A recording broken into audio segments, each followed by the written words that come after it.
নমস্কাৰ বন্ধু বান্ধৱীসকল, আজি মই বনাবলৈ লৈছোঁ ছাগলী মাংসৰ লগত অমিতা।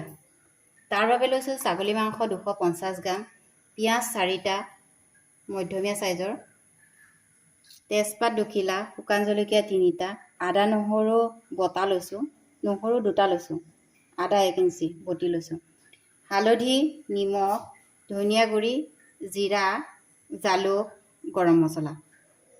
মই এতিয়া কেৰাহীটো অন কৰি কাটি দিওঁচোন কেৰাহীটো।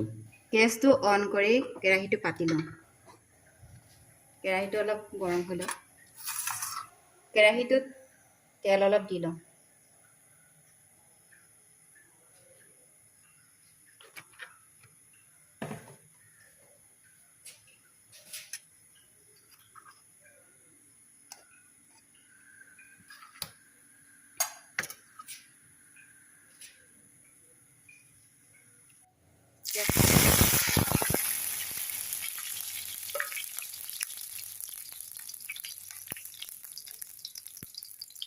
শুকান জলকীয়া তেলত দি লওঁ। এতিয়া পিঁয়াজখিনি ভাজি লওঁ এনেকুৱা কৰি।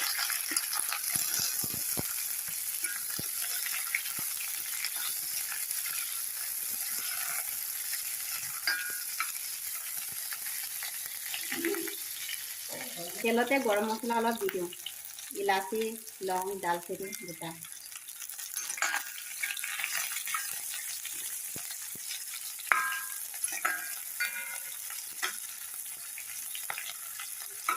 আদা নহৰু বটাখিনি দি দিওঁ।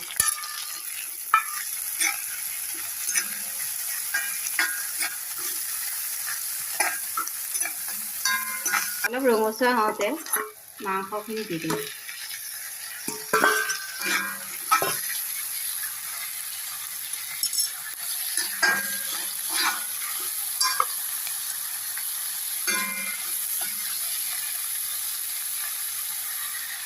নিমখ অলপ দি লওঁ, হালধি অলপ, ধনিয়া গুড়ি, জিৰা গুড়ি,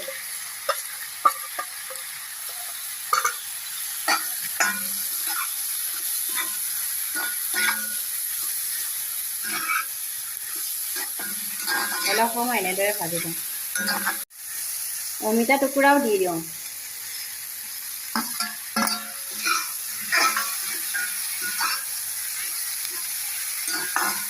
এনেদৰে অলপ সময় ভাজি লওঁ।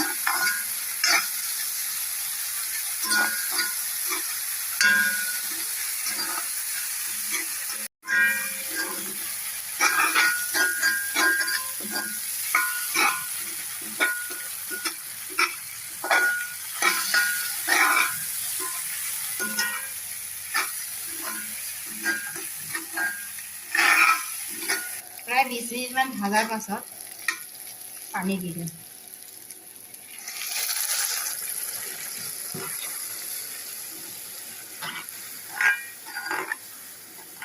এতিয়া ভালদৰে সিজক,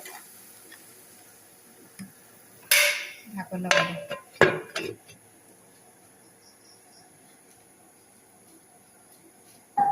খিনিত অলপ জলকীয়া গুড়ি, জালুক গুড়ি অলপ আৰু গৰম মছলাখিনি দি লওঁ।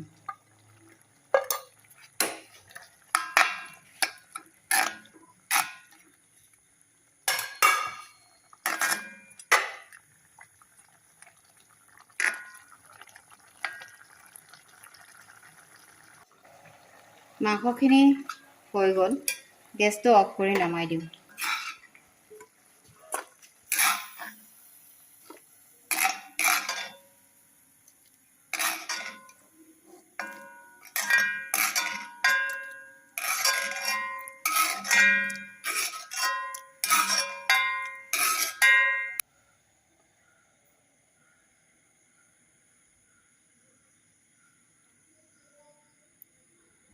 ছাগলী মাংস আৰু অমিতাৰ মাংসৰ জোলকণ হৈ গ'ল।